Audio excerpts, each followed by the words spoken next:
উপদেষ্টা অন্তর্বর্তীকালীন সরকার নবান্ন সরকার আপনারাই ভালো জানেন।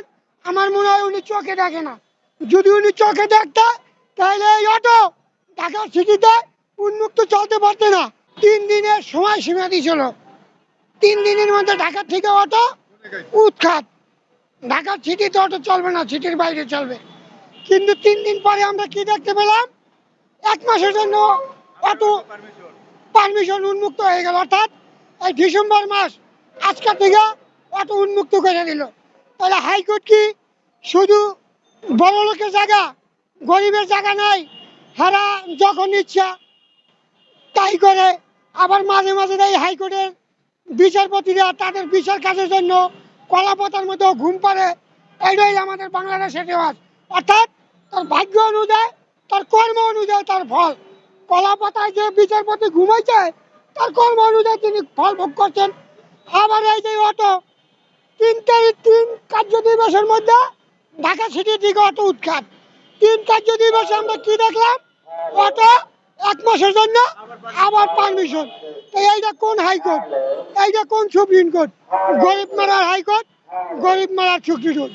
এই যে বাংলা রিক্সা প্রতিটা বছর রেনু করতে হয়, সরকারের কোন দেয় বেশি দেয়? বাংলা রিক্সা ট্যাক্স দেয়। আমার প্রশ্ন, অটো রিক্সার কোন জায়গায় ওদের ট্যাক্স আছে? বাংলাদেশ সরকার ওদের থেকে কোন জায়গায় ট্যাক্স পাচ্ছে? আমি আপনাদের মাধ্যমে জানতে চাই, শুধু মোবাইলে ভাইরাস না, যদি আপনাদের জাতীয় পত্রিকা দেয় পত্রিকায় লেখালেখি করেন। অর্থাৎ এদেশে যে গরিব বাংলা রিক্সা যে চলে, আপনি দেখেন প্রায়টা রাস্তা এখন ভিআইপি হয়ে গেছে। বাংলা রিক্সার কিন্তু ঢাকা সিটিতে কোনো স্থান নাই, অথচ অটো রিক্সা আলাদা স্থান আছে, বাংলা রিক্সার স্থান নাই। যে সরকারের ট্যাক্স দেয় তার ঢাকা সিটিতে দাঁড়ানোর মতো কোনো জায়গা নাই। অর্থাৎ আমরা ট্যাক্সও দেবো, আবার আমরা দৌড়ের উপরেও থাকবো। এইটা কোন ধরনের নির্যাতন? আমি আপনাদের মাধ্যমে মাননীয় প্রধান উপদেষ্টা অন্তর্বর্তীকালীন সরকার নবান্ন সরকার আপনারাই ভালো জানেন। আমার মনে হয় উনি চোখে দেখে না। যদি উনি চোখে দেখতে তাহলে এই অটো ঢাকা সিটিতে উন্মুক্ত চলতে পারতে না। অর্থাৎ আমার চোখে উনি অন্ধই, অন্তর্বর্তীকালীন না। 1 মাস পর কি হবে সেটা তো এখন বলা যাবে না। ওটা হাইকোর্টে যায়, হাইকোর্ট আবার কি বলে 1 মাস পর দেখা যায়।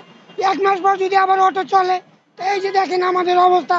সকাল 6টায় বাইরে হয়েছি, আমার ফ্যামিলিতে 4 জন মানুষ, আমার ফ্যামিলিতে 6 জন মানুষ কাম করছি 350 টাকা।